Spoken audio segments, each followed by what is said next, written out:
അപ്പോൾ ഗൈസ് വീഡിയോയിലോട്ടൊന്നും പോകുന്നതിന് മുന്നേ ഒരു കാര്യം പറയാനുള്ളത് വെച്ചിട്ടുണ്ടെങ്കിൽ വീഡിയോ ആണ് എല്ലാവരും ഒന്ന് സബ്സ്ക്രൈബ് ചെയ്യുക. സബ്സ്ക്രൈബ് ചെയ്യുന്നവർക്കൊക്കെ ഫുൾ A+ കിട്ടാൻ വേണ്ടി ഞാൻ പ്രവർത്തിക്കുന്നുണ്ട്.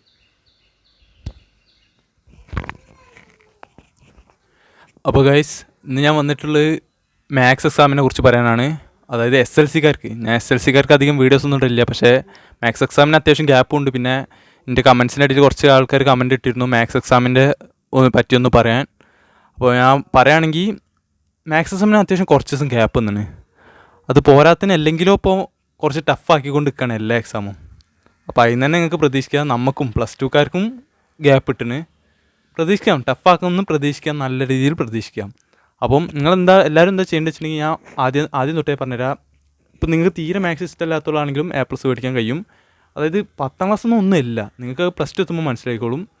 ഞാൻ പറയുകയാണെങ്കിൽ 10ാം ക്ലാസ്സിലൊക്കെ ഞാൻ ഭയങ്കരമായിട്ട് ചിന്തിച്ചിട്ടുണ്ട്, ഇതിലൊക്കെ ഇപ്പോൾ A+ കിട്ടിയില്ലെങ്കിലോ. അപ്പോൾ സാറ് വരെ പറഞ്ഞ് A+ കിട്ടിയില്ലെങ്കിൽ കുഴപ്പമൊന്നുമില്ല, A+ൽ നമുക്ക് മോട്ടിവേഷൻ തരാൻ വേണ്ടി സാർമാർ അങ്ങനെ ഒക്കെ പറയുമല്ലോ, ഇല്ലയെന്ന് വിചാരിച്ചിരുന്നു. പക്ഷേ മാത്സ് പണ്ടേക്ക് കുറച്ചൊക്കെ ഇഷ്ടമാണ്. പിന്നെ ലാസ്റ്റ് ഞാൻ മോഡലിന് ഒരു തെറ്റ് പറ്റി. മാത്സ് ഓവർ കോൺഫിഡൻസ് കാണിച്ചിട്ട് ഞാൻ പോയി 80 ഏകദേശം 63 എനിക്ക് കിട്ടിയിട്ടുള്ളത് മാർക്ക്. അപ്പോൾ എനിക്ക് നല്ല രീതിയിൽ എന്തോ ആയിപ്പോയി. 63 അങ്ങനെ ആണ് കിട്ടിയത്. പിന്നെ പബ്ലിക് എക്സാമിന് ആകെ 3 സെറ്റ് ലീവ് ഉള്ളായിരുന്നു. അപ്പോൾ ഞാൻ പറയുകയാണെങ്കിൽ നിങ്ങൾ എന്താ ചെയ്യേണ്ടത് വെച്ചിട്ടുണ്ടെങ്കിൽ ആദ്യം തന്നെ നിങ്ങൾക്ക് എല്ലാ ചാപ്റ്റേഴ്സും അറിയാമെന്ന് വിചാരിക്കുന്നത്. അറിയുന്നില്ലെങ്കിലും കുഴപ്പമില്ല, ഒരു ദിവസം മതി എല്ലാ ചാപ്റ്റേഴ്സും കവർ ചെയ്യുക. ഒറ്റ ദിവസം മതി എല്ലാ ചാപ്റ്റർ ആദ്യം തന്നെ ഒന്ന് പഠിക്കുക. കാരണം പഠിക്കണ തന്നെ പ്രോബ്ലംസ് ചെയ്തിട്ടാവും പഠിക്കുക. നിങ്ങൾക്ക് ഇപ്പോൾ നിങ്ങളെ ബുക്ക് നോക്കിയിട്ടാണ് പഠിക്കുന്നത് കംഫർട്ടാണെങ്കിൽ അങ്ങനെ പഠിക്കുക. അല്ലെങ്കിൽ ഇപ്പോൾ യൂട്യൂബ് ചാനലൊക്കെ ആണെങ്കിൽ എല്ലാ യൂട്യൂബ് ചാനലിലും വീഡിയോസ് ഉണ്ട്. Xylem, examiner, Eduport.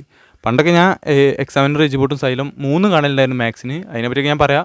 അപ്പോൾ ആദ്യം തന്നെ നിങ്ങൾ ചെയ്യേണ്ടതെന്ന് വെച്ചിട്ടുണ്ടെങ്കിൽ ഏതാണ് നിങ്ങൾക്ക് ഇഷ്ടമുള്ള ചാനൽ അതിലേതെങ്കിലും ഒന്ന് കയറിയിട്ട് എല്ലാ ചാപ്റ്റേഴ്സും ഒന്ന് കണ്ട് ചെയ്യുക എന്ന് പറഞ്ഞാൽ വലിയ ലെങ്ത്തുള്ള വീഡിയോസൊന്നും ഉണ്ടാവില്ല മാത്സിന്. ലെങ്ത്തുള്ള വീഡിയോസൊന്നും ഇനി കാണാനും നിൽക്കണ്ട. ചെറിയ വീഡിയോസ് സ്പോട്ട് ചെയ്ത് കാണുക. അതായത് 1 ഷോട്ട് റിവിഷൻ എന്ന് പറഞ്ഞിട്ട് ഒരു മണിക്കൂറിനോണ്ടൊക്കെ ഒരു ചാപ്റ്റർ തീർക്കുന്നുണ്ടാവും. അങ്ങനെ ഒരു ചാപ്റ്റർ 1 മണിക്കൂറിനോട് ഒരു ചാപ്റ്റർ, പിന്നെ അങ്ങനെ ചെറിയ മണിക്കൂറിനോണ്ട് ഉണ്ടാവും. കാരണം ചെറിയ ചാപ്റ്റേഴ്സാണ് മാത്സൊക്കെ. 10ലൊന്നും പറയല്ല. അതിന് ഇപ്പോൾ 10ലൊക്കെ കിട്ടുകയാണെങ്കിൽ സിമ്പിളായിട്ട് A+ പഠിക്കുക. പിന്നെ പറയുകയാണെങ്കിൽ അങ്ങനെ ആദ്യം ആ ചാപ്റ്റേഴ്സ് മൊത്തം കണ്ടു തീർക്കുക. നിങ്ങൾക്കിപ്പോൾ നിങ്ങൾ എന്തെങ്കിലും സ്കിപ്പ് ചെയ്യാൻ വിചാരിക്കുന്നുണ്ടെങ്കിൽ സ്കിപ്പ് ചെയ്യണ്ട. അതായത് നിങ്ങളൊരു ചാപ്റ്റർ സ്കിപ്പ് ചെയ്യാൻ വിചാരിക്കുന്നുണ്ടെങ്കിൽ അത് ചെയ്യരുത്. സ്കിപ്പ് ചെയ്യുകയാണെങ്കിൽ ആ ചാപ്റ്റർ നിങ്ങൾക്ക് പഠിക്കണം തോന്നില്ലെങ്കിൽ പഠിക്കണ്ട. പക്ഷേ അതിലുള്ള ക്വസ്റ്റ്യൻസ് ചെയ്യുക. അപ്പോൾ എന്താണ് അതിൻ്റെ അർത്ഥം എന്ന് എനിക്ക് അറിഞ്ഞൂടാ. പക്ഷേ ക്വസ്റ്റ്യൻസ് ചെയ്യണം. ഞാൻ എല്ലാ ചാപ്റ്ററിലും ഞാൻ ക്വസ്റ്റ്യൻസ് ചെയ്തിട്ടുണ്ട്. പഠിച്ചിട്ടില്ല എന്നാൽ ചാപ്റ്ററിലെ കൺസെപ്റ്റ് ഒന്നും അധികം ഉള്ളിലേക്കൊന്നും അറിയില്ല. പക്ഷേ ഇമ്പോർട്ടൻ്റ് ആയിട്ടുള്ള ക്വസ്റ്റ്യൻസ് മൊത്തം ചെയ്തിട്ടുണ്ട്. ഇനിയിപ്പോൾ ഇമ്പോർട്ടൻ്റ് ആയിട്ടുള്ള ക്വസ്റ്റ്യൻസ് മാത്രം ചെയ്തിട്ട് കാര്യമുണ്ടോയെന്നൊന്നും എനിക്കറിയില്ല. കാരണം എക്സാം നല്ല രീതിയിൽ ടഫാക്കുന്നുണ്ട്. ടഫാക്കുകയാണെങ്കിൽ നിങ്ങളതിപ്പോൾ ഏതാണ് സ്റ്റേറ്റ് NCERT ഒന്നും ഇല്ലല്ലോ നിങ്ങൾക്ക് ബുക്ക്. ഏതോ മാത്സിന് ആകെ 2 ബുക്കറ്റല്ലേ ഉള്ളൂ. അവിടെ നിന്ന് സ്കൂളിൽ നിന്ന് കിട്ടുന്ന പൈസ കൊടുത്ത് വാങ്ങിയാൽ അത് മാത്രമല്ലേ ഉള്ളൂ. അതിലെ ക്വസ്റ്റ്യൻസൊക്കെ അത്യാവശ്യം ചെയ്താൽ മതി.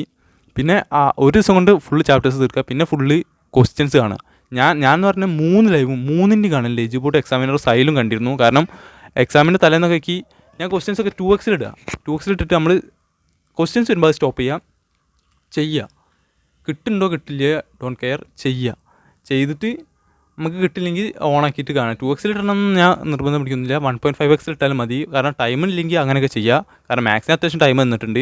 ഇപ്പോൾ ഫിസിക്സ് കുറച്ചും കൂടി ഫിസിക്സിനെ പറ്റിയൊക്കെ ഞാൻ പിന്നെ വീട്ടിലുണ്ട്. അപ്പോൾ മാത്സ് അങ്ങനെ ചെയ്യുക. ക്വസ്റ്റ്യൻസ് മൊത്തം എവിടെ നിന്നാണ് ക്വസ്റ്റ്യൻസ് കിട്ടുന്നത് മൊത്തം ചെയ്യുക. അത്ര തന്നെ പറയാനുള്ളൂ.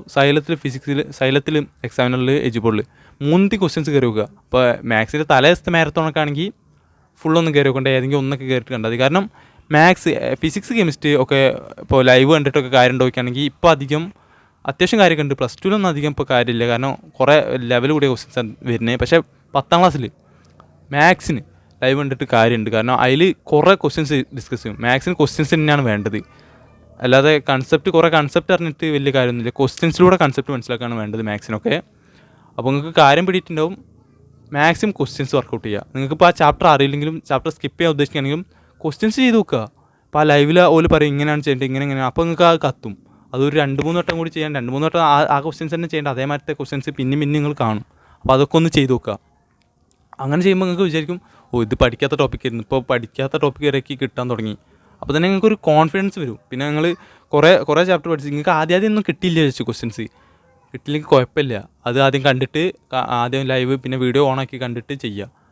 പിന്നെ കുറേ കഴിയുമ്പോൾ നിങ്ങൾക്ക് മനസ്സിലാവും ക്വസ്റ്റ്യൻസ് ഇങ്ങനെ എഴുതുമ്പോൾ ഇങ്ങനെ ഒറ്റയ്ക്ക് കിട്ടും. അപ്പോൾ നമ്മുടെ ഉള്ളിലുള്ള സാറ്റിസ്ഫാക്ഷൻ ഉണ്ട്. അതിക്ക് 10 മുതലേ കിട്ടൽ തുടങ്ങിയിട്ടുണ്ട്. അപ്പോൾ പ്ലസ് ടു എത്തിയപ്പോൾ അത്യാവശ്യം സാറ്റിസ്ഫാക്ഷൻ ഉണ്ട്. പക്ഷേ പ്ലസ് ടുവിനെ പറ്റി പറയുകയാണെങ്കിൽ നിങ്ങൾക്ക് കൂടുതൽ പേർക്ക് അറിയാൻ മതിയാവും, നല്ല ടഫാക്കിയിട്ടുണ്ട് എക്സാമൊക്കെ. ഇനിയിപ്പോൾ മാത്സിൻ്റെ എങ്ങനെയാണെന്ന് അറിഞ്ഞൂടാ എന്തായാലും. അപ്പോൾ എല്ലാവർക്കും A+ ഇട്ടത് തന്നെ പ്രതീക്ഷിക്കുന്നു. 10ാം ക്ലാസ്സൊക്കെ ഒന്നുമില്ല. അപ്പോൾ 10ാം ക്ലാസ്സിൽ തന്നെ നിങ്ങൾക്ക് ഇപ്പോൾ നല്ല പേടിയുണ്ട്, A+ പോകുന്നും പേടിയുണ്ടെങ്കിൽ കുഴപ്പമില്ല, നമ്മളെ കൊണ്ട് കഴിയുന്ന മാക്സിമം കൊടുക്കുക, ബാക്കി ദൈവത്തിൻ്റെ കയ്യിൽ. ഓക്കെ, എല്ലാവരും ഇപ്പോൾ തന്നെ സബ്സ്ക്രൈബ് ഒക്കെ ചെയ്യാം. അത്ര തന്നെ പറയാനുള്ളൂ, വേറെ കൂടുതലൊന്നും അതിനെ പറ്റി പറയാനില്ല. ക്വസ്റ്റ്യൻസ് മാക്സിമം, മാത്സ് എന്ന് പറഞ്ഞാൽ ക്വസ്റ്റ്യൻസിലൂടെ കൺസെപ്റ്റ് മനസ്സിലാക്കാൻ വേണ്ടി എല്ലാ കൺസെപ്റ്റ് പഠിച്ചിട്ട് ക്വസ്റ്റ്യൻസ് ചെയ്യുക, അതും ചെയ്യുക. പക്ഷേ കുറച്ചും കൂടി നല്ല ഇതാണ്. അപ്പോൾ എല്ലാവർക്കും ഐഡിയ എത്തിയെന്ന് വിചാരിക്കുന്നു. Maximum questions, maximum number of questions.